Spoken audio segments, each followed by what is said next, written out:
Hi hello నమస్తే మన తెలుగింటి గుమగుమలకి స్వాగతం. ఈరోజు మనం గోంగూర పులిహోర చేసుకుందాము. గోంగూర బాండి పెట్టి దీంట్లో మనం కొంచెం ఆయిల్ వేసుకోవాలి.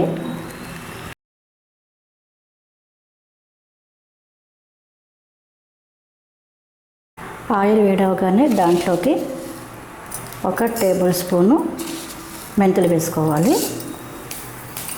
దాంట్లోకి 1 టేబుల్ స్పూన్ ఆవాలు,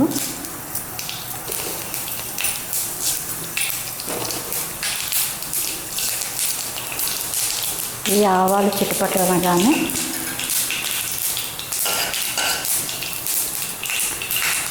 ఒక 10-15 ఎండుమిర్చి వేయాలి.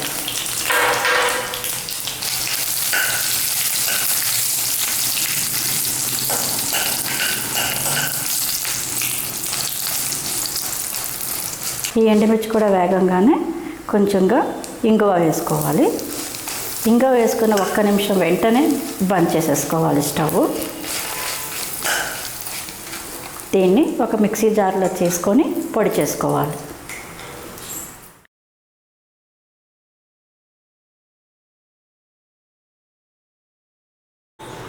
మళ్ళీ స్టవ్ మీద ఈ బాండి పెట్టుకొని మళ్ళీ ఆయిల్ వేయాలి. అయితే ఈసారి ఆయిల్ కొంచెం ఎక్కువ వేసుకోవాలి.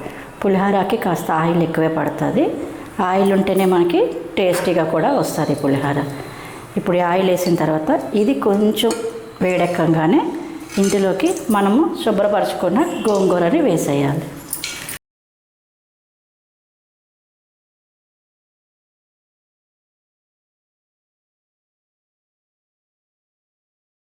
గోంగూర దగ్గరగా ఒక 1/4 కిలో ఉంటుంది.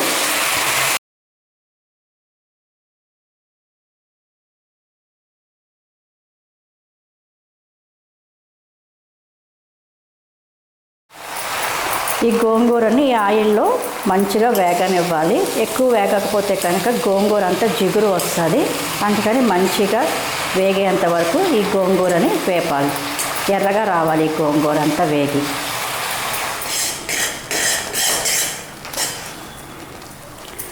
గోంగూర ఇంకా ఇలాగా ఆయిల్లో మంచిగా వేగుతున్నది.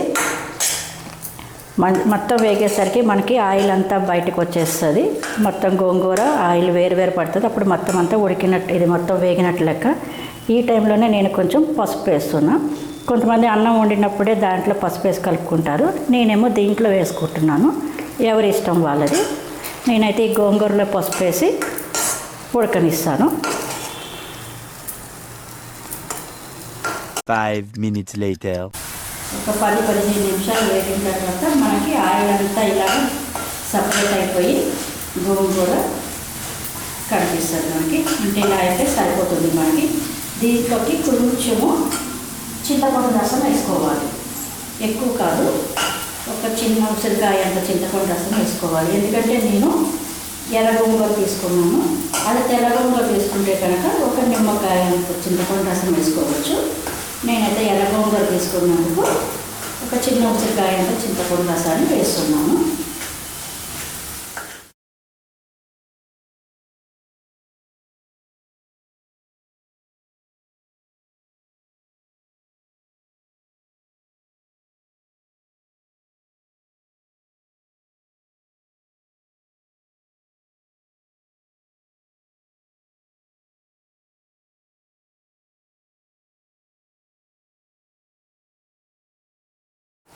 ఇలా మొత్తము అయిపోయాక స్టవ్ బంద్ చేసుకొని మనం ఫస్ట్ రెడీ చేసుకున్న కారం మిశ్రమాన్ని ఇందులో వేసుకోవాలి.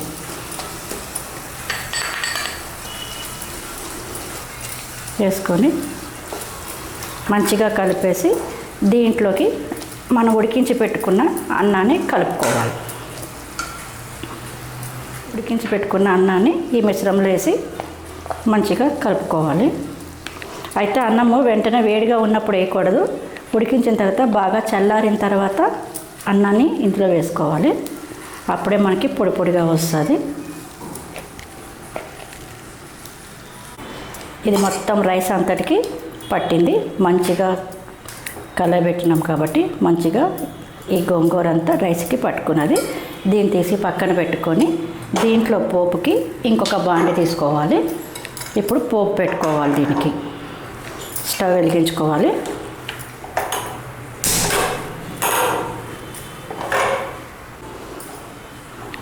ఆయిల్ వేడి చేసుకోవాలి.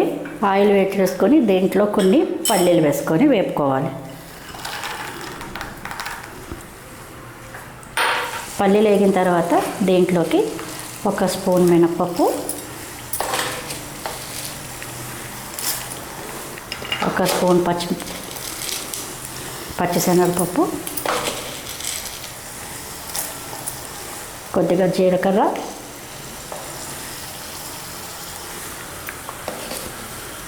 కొంచెం ఆవాలు వేసి వేపుకోవాలి.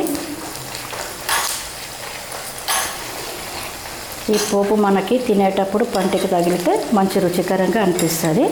ఇది కొంచెం వేగినాక దీంట్లోకి మనం కరివేపాకు, పచ్చిమిర్చి